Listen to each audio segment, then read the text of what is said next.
안녕하세요. 축구 전문 기자 한준입니다.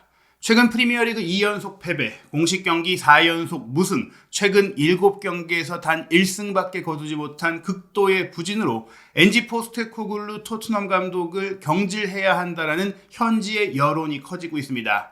첼시와 2024-2025 시즌 프리미어리그 15라운드 런던 더비 홈에서 당한 3대4 패배 직후 포스테코글루 감독은 경기력은 좋았다, 우리가 이길 수 있는 경기였다라고 자신만만한 모습을 보이면서 자신의 접근법, 전술을 밀고 나가겠다라고 발언을 했는데요. 이 발언을 듣고는 프리미어리그의 레전드 출신, 선수 출신 해설가들도 공개적으로 직설적인 비판을 쏟아냈습니다. 특히 토트넘의 라이벌이라고 할 수 있는 아스널의 레전드 폴 머슨은 토트넘이 손흥민 선수의 속도와 역습 능력을 갖추고 있음에도 2대0이라는 리드 상황을 지키지 못한 것은 있을 수 없는 일이라며 손흥민 선수의 능력이 낭비되고 있다라고 분석하기도 했는데요. 영국 정론지 텔레그래프의 현장 취재 보도 기사 역시 포스테코글루 감독에게 등을 돌린 북런던의 현지 팬들의 민심과 분위기를 전했습니다. 그러나 토트넘 경기를 모두 취재하고 있는 담당 기자들, 각 언론사의 주요 토트넘 전문 기자들, 세계적인 스포츠 웹진 디 애슬레틱의 토트넘 담당인 잭 핏브룩 기자까지도 포스테코글루 감독을 경질해서는 안 된다는 친구단 성향의 의견, 정말 지금 이 전문가들과 또 축구적인 분석에 대해서 상반된 주장을 하고 있는데요. 대체 포스테코글루 감독의 경질 여부를 둘러싼 현지의 반응과 시선이 왜 엇갈리고 있는지, 어떤 분석과 토론이 나오고 있는지 총정리해 드리도록 하겠습니다. 먼저 영국의 프리미어리그 주간 방송사 스카이 스포츠가 일요일 밤 슈퍼 선데이 경기 이후 후토크를 진행을 했는데요. 아스널 레전드인 폴 머슨과 리버풀 레전드인 제이미 캐러거, 토트넘과 리버풀에서 모두 활약했던 미드필더 출신 제이미 레드냅이 출연을 해서 이 경기, 토트넘과 첼시의 경기를 비롯한 주말에 있었던 프리미어리그의 주요 이슈들을 정리를 했는데, 저희는 코멘트들 중에서 토트넘 그리고 손흥민 선수, 포스테코글루 감독에 대한 중요했던 인상적인 의견들만 소개해드리도록 하겠습니다. 먼저 아스널 레전드인 폴 머슨이 한 이야기, 굉장히 중요한 대목이 있어요. 이 팀 토트넘의 3톱은 존슨, 손흥민, 솔랑키가 앞에 있습니다. 프론트 3, 앞에 있는 3명이 이 3명의 선수인데, 우리 팀에 이 선수들이 있다면 리드 상황을 절대로 잃어버릴 수가 없습니다. 선제골 넣으면 웬만하면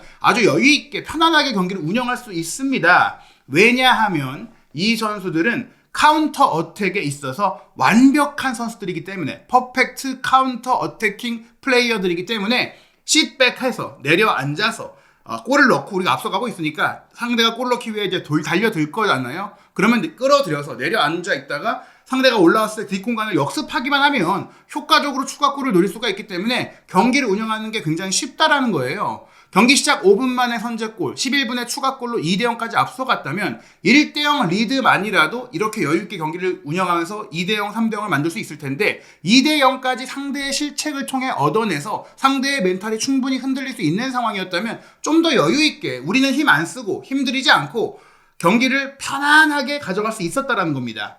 왜냐? 이 3명의 공격수 중에서 솔랑키는 앞에서 버텨주고 홀딩하는 플레이가 좋으니까, 즉 제한된 인원으로도 공을 지키고 연계해서 두세 명만 가지고도 한두 명만 더 가담을 해도 다 내려와 있다가 몇 명 안 되는 선수들만 올라가도 상대의 뒷공간을 공략하고 또 역습할 때 날카로운 플레이가 가능하다는 거예요. 이런 홀딩 플레이가 가능한 9번 공격수가 있다면 상대 수비에게 문제를 야기할 수 있고 기회를 만들 수 있습니다. 솔랑키가 힘만 좋은 게 아니라 또 많이 움직이고 넓게 움직이고 빠른 선수잖아요. 그리고 무엇보다 손흥민과 존슨같이 아주 빠른 선수들이 있다면, 그런 선수들을 데리고 있다면 토트넘은 언제든지, 예전에도 그랬지만 프리미어리그에서 역습 공격을 할 때 가장 막기 힘든 팀, 가장 막기 어려운 팀이 될 것입니다. 그러니까 토트넘이 리드하고 있는 상황이라면 싯백하고 내려서서 생각하면 됩니다. 이 경기 완전 게임 오버다. 우리가 이거 경기 사실상 끝나거나 마찬가지다. 전반 11분 2대0이 됐으면 이 경기는 우리가 질 수가 없다. 내려가서 역습만 하면 된다. 즐겁게 기다렸다가 역습하러 신나게 올라가면 된다. 예전에 맨체스터 시티를 상대로 종종 여러 번 보여줬듯이 먼저 골 넣고 기다리고 있다가 역습해서 추가 골 넣고 상대를 넉다운 시킬 수 있는 그런 플레이로 충분히 이길 수 있었는데, 하지만 지금 토트넘에서는 그런 플레이는 나오지 않고 있습니다. 지금 토트넘은 그냥 갑니다. 공격하러 달려듭니다. 우리가 이기고 있던 스코어가 어떻든 올라갑니다. 쭉쭉 올라갑니다. 마치 파워리그라든지 골리그에 치는 것처럼 우리가 힘이 좋아, 최고의 힘을 갖고 있는 팀이야 라고 경쟁하는 리그라거나 더 많은 골을 무조건 많이 넣는 게 중요한, 골을 넣는 게 중요한 리그가 별도로 있는 그런 리그에서 뛰는 것처럼 토트넘은 2대0 리드 상황이었는데 경기장의 양쪽 끝, 박스 투 박스, 상대 골문과 우리 골문까지 주구장창 엄청나게 끊임없이 오르내리는 축구를 했습니다. 마치 농구 경기처럼 경기를 운영했습니다. 2대0으로 숨 고르면서 충분히 편안하게 경기를 풀어갈 수 있었는데 그러다가 동점골, 역전골 허용을 한 거예요. 그런 의견에 대해서 진행자가 이런 얘기를 해요. 그런데 그 실점 과정에 페널티킥이 2번이나 있지 않았느냐, 페널티킥 장면은 선수 개별적인 실수가 또 있지 않았느냐, 선수들의 문제도 있었던 거 아니냐, 감독의 잘못으로만 몰아가는 거 조금은 감독에 대한 억까 아니냐, 이런 질문을 하게 되거든요. 그에 대해서 폴 머슨이 이렇게 얘기를 합니다. 프리미어리그는 세계 최고의 리그이고 그렇기 때문에 여기서 뛰는 선수들은 물론 최고여야 합니다. 선수들 개인적인 능력과 또 판단력 중요하겠죠. 이 선수들은 9살짜리 소년들이 아니죠. 물론 개인도 판단을 잘 해야 되겠죠. 하지만 그러면 이 팀에서 뛰는 이 선수들을 누가 데려왔나요? 누가 영입했나요? 물론 다 포스테코글루 감독의 퍼스트 1픽은 아니었을지 모르겠지만 어찌됐거나 그 선수를 기용하기로 합의했고 또 출전시킨 것은 누구인가요? 바로 감독입니다.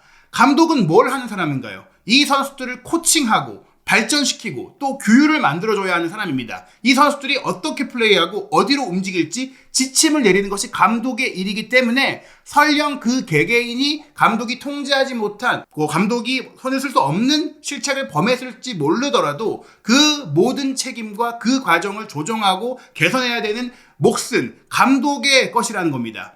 한두 번의 실책과 문제는 불운했다라고 할 수 있겠지만 지속적으로 이런 문제가 제기되고 있고 발생하고 있다면 그것은 정말로 감독의 문제라는 것이죠. 그러면서 수비적으로 어떤 문제가 있었냐, 그런 페널티킥을 내줬던 상황들이 왜 발생했느냐, 이렇게 얘기를 해요.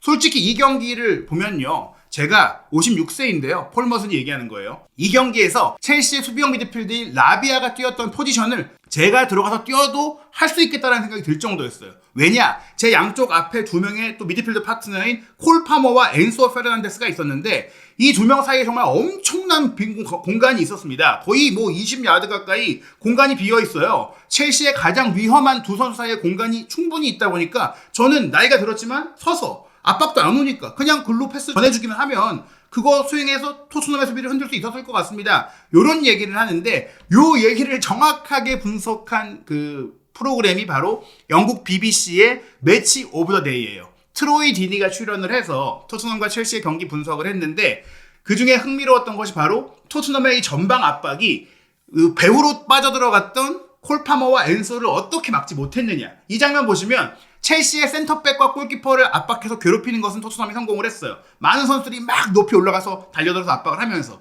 그런데 거기서 한꺼풀만 벗겨 나오면 라비아 쪽에 대한 압박이 약했고 라비아가 엔소나 파머 쪽으로 한 번 패스를 주는 그 과정에서도 사이사이 공간을 커버하는 게 부족했습니다. 즉 압박이 개인으로 이루어지면서 굉장히 치밀하게 이어지지 못했고 또 전방 압박 이어서 미드블록 수비나 로우블록 수비는 굉장히 허술했다라는 거예요. 결국 라비아를 제대로 압박하지 못한 상태에서 라비아가 아주 편안하게 오른쪽에 파머에게 패스를 쭉 대각선으로 주고 파머는 뒷공간으로 빠져들어가는 니콜라 잭슨에게 스루 패스를 주고 그걸 받아서 니콜라 잭슨이 1대1 상황에서 슈팅까지 때렸는데 이게 골대를 넘어가면서 무산이 되긴 했지만 그냥 단순하게 두 번의 패스만으로 토트넘의 수비가 전방에서 열심히 압박하더니 뒷공간을 쉽게 내주는 장면이 나왔던 거고요. 또 이런 문제가 생기니까 토트넘의 수비 라인이 좀 내려가서 수비한 적이 있었어요. 내려가니까 라비아가 더 편안한 공간에서 더 다양한 시야를 갖고 또 왼쪽으로 공을 줬다가 왼쪽에 있는 선수는 또 오른쪽으로 넘겨줬다가 파머가 중앙 공간을 토트넘 선수들이 좁게 막고 있으니까 사이드로 공을 쫙 빼줍니다. 그리고 사이드로 빠져들어가는 공격 상황에서 컷백을 물론 마지막 순간에 반더벤이 잘라내긴 했지만 아주 쉽게 전방 압박만 넘어가면 토트넘의 강점이었던 전방 압박만 풀어내면은 거기서 어려움을 겪을지 몰라도 상대의 토트넘의 골문까지 가는 데 있어서는 너무나 수월했다라는 거예요. 결국에는 포스테코글루 감독의 전방 압박이 시간이 갈수록 작동하지 못했다. 왜냐? 시즌이 지나가면 갈수록 경기의 시간이 지나가면 갈수록 선수들의 체력이 떨어지고 힘들어지고 그러면서 압박 수행 능력이 떨어졌기 때문입니다. 경기 초반에는 전방 압박을 하면 미드필드도 함께 올라와주고 타이트하게 저녁에 걸쳐서 잘 봉쇄를 했는데 시간이 갈수록 지금 말씀드린 대로 시즌 중반으로 왔고 경기 일정이 타이트한 상황에서 부상자도 많잖아요. 그러면 결국에는 이렇게 많이 압박을 끊임없이 하게 되면은 간격이 벌어지게 되고 선수들의 집중력이 흐트러질 수밖에 없습니다. 그렇기 때문에 왜 2대0으로 앞서 있는데 굳이 계속 전방 압박을 하면서 앞에 나가서 적극적인 경기를 해야 되느냐. 물론 보기에 좋은 축구고 우리가 어떤 스코어라도 더 많은 골을 넣기 위해 우리의 전술을 유지하고 우리의 태도를 유지할 수 있겠지만 그러다가 결국에는 무너졌잖아요. 자멸했잖아요. 그렇기 때문에 제이미 캐러그가 비판을 정면으로 하게 된 겁니다. 엔지 포스테코글루 감독이 경기를 마치고 나서 나는 이 방식을 계속 유지하고 밀어붙일 것이다. 오늘 경기력도 좋았고 아주 뛰어난 첼시를 상대로도 우리가 많은 기회를 만들어냈고 우리가 그 기회를 2대2 상태에서 살리기만 했더라면 또 충분히 이길 수가 있었다. 오늘 우리 굉장히 경기 잘했다. 이렇게 얘기한 인터뷰가 방송화면에 나왔거든요. 그걸 보고 나서 제이미 캐러거가 이렇게 얘기합니다. How well they played. 그들이 얼마나 잘 플레이했는지 얘기를 했는데요. 제가 선수 시절에 리버풀에서 뛸 때 그 어떤 감독도 제가 뭐 수비수이기도 하지만 한 경기에 4골을 내주고 나서 잘했다고 말하지 않았을 겁니다. 물론 이런 형태로 경기를 했을 때 맨시티 원정에서처럼 4대0으로 이길 수 있는 결과를 얻을 수도 있겠지만 2대0을 앞선 시점에서 첼시와의 오늘 같은 경기는 2대0으로 앞섰던 경기를 4골을 내주면서 뒤집힐 수 있는 상황도 나올 수 있는 겁니다. 어떤 상황에서든 우리의 방식대로 플레이를 하겠다라는 것, 그런 팀이 물론 있었죠. 과거 FC 바르셀로나의 펩 과르디올라 감독이 우리는 특정한 방식으로 경기를 할 것이며 어떤 상황에도 어떤 팀을 만나도 절대 변하지 않을 것이다 라고 말을 했었는데 하지만 저는 그때 과르디올라 감독도 사실 이해하지 못했습니다. 과르디올라 감독은 자신의 바르셀로나가 어떤 경기장, 어떤 팀, 어떤 레벨의 경기든 챔스 결승이든 어디든 자기 방식으로 플레이할 거라고 말했었는데요. 그 팀은 하지만 제가 본 팀 중에는 최고의 팀이었기 때문에 가능했던 거라고 생각을 합니다. 그리고 그러한 축구를 추구했던 펩 과르디올라 감독도 매 시즌 프리미어리그에서 우승을 하던 맨시티가 챔피언스리그에서 우승을 못하자 챔피언스리그 우승을 위해서 변화를 주어야만 했고 변화를 시도했습니다. 하나의 특정한 방식만 주구장창 밀어붙이는 게 아니라 결과를 내기 위해 변화를 시도했고 자신의 틀을 깼다라는 거예요. 센터백을 풀백으로 배치했고 키 큰 선수를 두고 원톱을 두고 롱볼도 쓰고 굉장히 많은 변화를 줬다는 것이죠. 내 축구에 변화는 없다. 내 방식을 바꿀 생각이 없다라는 이런 입장과 태도는 저에게는 낯설 뿐입니다. 어떻게 이럴 수가 있느냐. 경기 상황에 따라서 경기 방식을 결정할 수 있는데 물론 항상 꼭 그렇게 매번 상대팀에 따라서 경기 방식을 바꿔야 하는 것은 아니지만 힘든 원정 경기를 치른다고 해서 강팀이 하위권 팀처럼 안티풋볼 내려서 축구하고 그럴 수는 없겠지만 그렇다고 해서 또 무작정 하나의 공격적인 형태의 방식만 취하는 것도 나는 이해가 안 된다. 순수한 정말 재미있는 정말 이상주의적인 축구를 하고 나서 토트넘 팬들이 지금 포스테코글루 감독의 토트넘을 보면서 와 우리가 생각했던 정말 위험을 감수하고 도전적인 토트넘이 돌아왔다라고 외치고 있겠지만 아무것도 어떤 대회도 우승하지 못하고 또 그를 위해 변화하기 위한 도전을 시도하지 않는다면 결국 빈손이 될 것이다. 그 어떤 결실도 맺지 못할 거라는 거예요. 이런 비유법을 썼어요. 매일 아침 일어났을 때 햇볕이 쨍쨍해서 반바지와 티셔츠를 입기를 원하겠지만 날이 좋으니까 반바지와 티셔츠 입고 편안하게 내 가벼운 몸 상태로 나가고 싶다라고 하지만 비가 오면은 코트를 입어야 됩니다. 비가 오면은 우의를 입어야 됩니다. 그렇기 때문에 변화해야 합니다. 상황에 따라서 컨디션에 따라서 변화가 있어야 된다. 한 가지 방식으로만 플레이한다는 생각은 안 됩니다. 포스테코글루 감독이 이런 상황에서 변하지 않는다면 다음 시즌에는 이 자리에 없을 것입니다. 경질될 것입니다. 라고 이야기한 건데요. 디 애슬레틱의 잭 핏브룩 기자는 그럼에도 불구하고 지금 이 시점에 포스테코글루 감독을 경질한다면 토트넘은 큰 실수를 하게 될 것이다. would be a mistake이라고 컬럼을 썼어요. 왜 그러느냐? 일단은 지금 포스테코글루 감독 체제가 잘 작동하지 못하고 있는 것은 잭 핏브룩 기자도 인정했어요. 그것을 사실을 호도하지는 않았습니다. 숫자를 숨길 수는 없습니다. 토트넘은 올 시즌 현재까지 프리미어리그 15경기에서 7경기나 패배했습니다. 거의 절반을 진 거죠. 이 추세대로라면 올 시즌이 끝날 때 거의 18번이나 리그전 패배를 당할 수도 있죠. 만약 이 비율로 패배하고 시즌이 끝난다면 올 시즌보다 더 많이 패배한 시즌은 무려 21년 전인 2003-2004 시즌의 기록에 버금가는 최악의 성적이 될 것이며 그 당시 데이비드 플리트 감독 체제 토트넘의 성적은 14위였습니다. 지금 토트넘은 11위이고 목표로 삼았던 챔피언스리그 진출권에서 점점 더 멀어지고 있는 가운데 포스테코글루 감독의 프로젝트는 효과가 없는 것 같습니다. 다른 결론에 도달할 수가 없을 정도로 지금 이 포스테코글루 방식이 작동 못한다는 것은 명확합니다. 그들은 지속 불가능할 정도, 이 체제를 유지할 수 없을 정도의 비율로 패배하고 있습니다. 최근 리그 43경기 중에 19경기를 패배했습니다. 이거는 진지한 팀으로서의 형태와 경기력이 아닙니다. 홈에서 라이벌 첼시에 패배한다는 것은 언제나 고통스러운 부분이지만 가장 가슴 아픈 일은 이 경기에서 이 지난 시즌 10연속 무패를 달리던 11라운드 포스테코글루 감독의 데뷔 시즌을 정의하게 만들었던 정말 최악의 패배였죠. 작년의 1대4 패배와 섬뜩할 정도로 비슷했다는 점입니다. 스릴 넘치는 빠른 시작, 먼저 골을 넣고 앞서갔고 주도했고 그러다가 점점 첼시가 경기를 장악하고 토트넘을 제압하고 토트넘의 주축 선수들이 부상당하고 토트넘의 공격적인 스타일이 결국에는 전복되면서 패배했고 그랬기 때문에 경기 종료 휘슬이 울렸을 때 포스테코글루 감독 1년 동안 대체 뭘 배운 거냐, 뭘 발전시켰냐라는 토트넘 홈팬들의 분노 섞인 야유가 터져 나온 겁니다. 현장 분위기가 이랬다는 거예요. 이제 포스테코글루 감독의 실험은 끝나야 한다. 이런 주장을 하는 분들이 있다면 동의합니다. 그런 생각을 가질 수 있습니다. 포스테코글루 감독이 벌써 리그에서 53경기를 치렀는데 주제 무리뉴 감독이 경질되기 전까지 리그 58경기를 치렀고 콘테 감독도 56경기를 치렀으니까 그 시점에 경질이 됐으니까 이쯤이면 포스테코글루 감독이 결과를 못 냈다? 경질될 수 있는 어느 정도의 시기가 됐다라는 것이죠.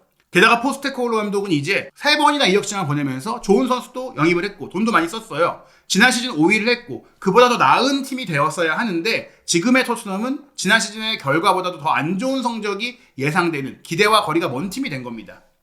그럼에도 불구하고 잭 피트브룩 기자는 지금 당장 포스테코글루 감독을 경질하는 것은 성급하고 무모하며 문제를 해결하기보다 훨씬 더 많은 문제를 야기할 수 있다라고 경고했는데요. 무리뉴 감독이나 콘테 감독 시대가 마무리됐던 거와는 좀 다르다. 그 두 감독은 2021년과 2023년 봄에 왜 경질되었느냐? 훈련장의 분위기가 비참했다. 선수단과의 마찰과 선수단의 불신이 팽배했다는 거예요.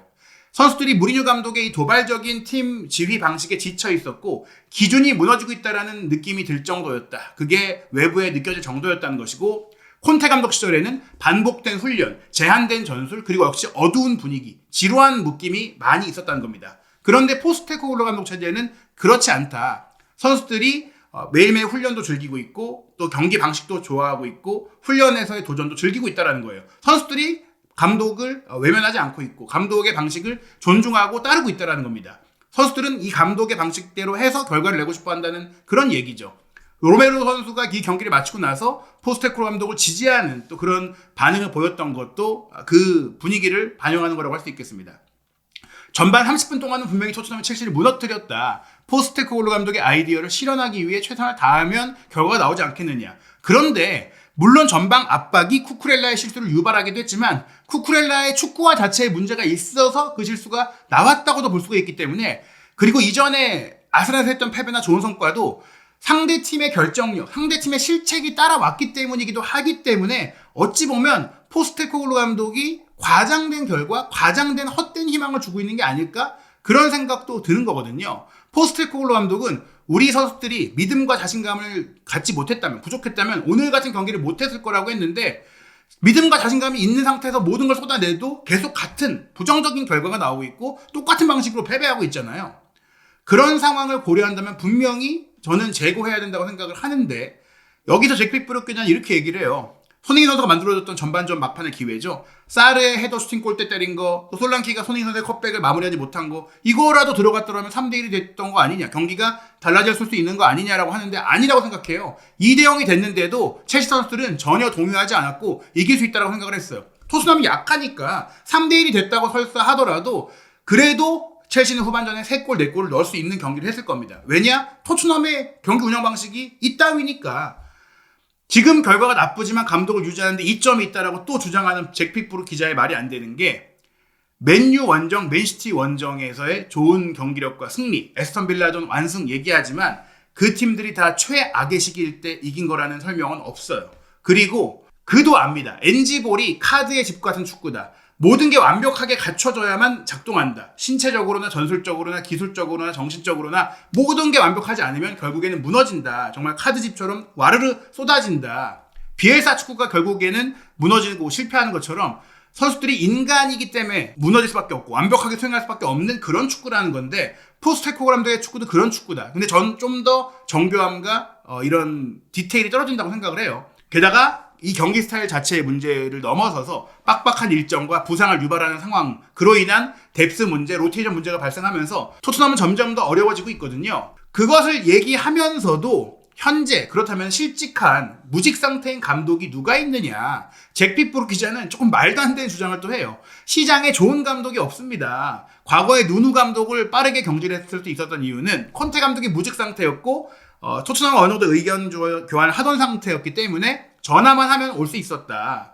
근데 콘테를 경질했을 때는 시즌 끝나고 나서 한동안 감독 선임을 못했었고, 또 무리뉴 감독을 경질했을 때도 한동안 감독 선임을 못하다가 누누가 왔었던 거거든요. 그런 사례는 언급 안 하고 그냥 콘테가 그때 막 왔던 그 시점 하나만 갖고 얘기를 한다면 이거는 뭐 어떤 설명이 되냐는 거예요. 지금 해왔던 전술 실험을 포기하고 다시 또 감독을 바꾸면 지금 만들어왔던 장점들은 없어질 것이고 단점만 남게 될 것이다. 그런 얘기를 하거든요.